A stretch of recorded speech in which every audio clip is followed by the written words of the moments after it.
بسم اللہ الرحمن الرحیم۔ شروع اللہ کے نام سے جو بڑا مہربان اور نہایت رحم کرنے والا ہے۔ جب ہم تنہا ہوتے ہیں نا، تب ہمارے پاس دو راستے ہوتے ہیں، ایک نفس کی بات مان لیں یا پھر اللہ کی۔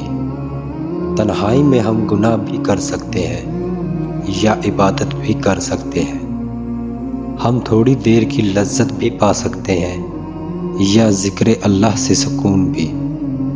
ہم کسی گناہ کے لیے بھی رو سکتے ہیں یا پھر اللہ کی یاد میں آنسو بھی بہا سکتے ہیں۔ ہمیں لگتا ہے کہ ہم اکیلے ہیں، مگر وہ ذات تو دیکھ رہی ہے نا۔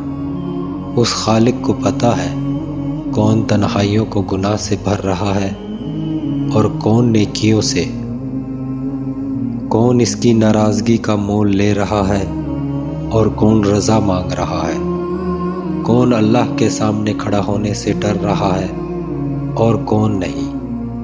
ایک بزرگ کہتے تھے کہ اگر اپنا ایمان کا لیول چیک کرنا ہے تو اپنی تنہائیوں کو دیکھو، کیا کر رہے ہو۔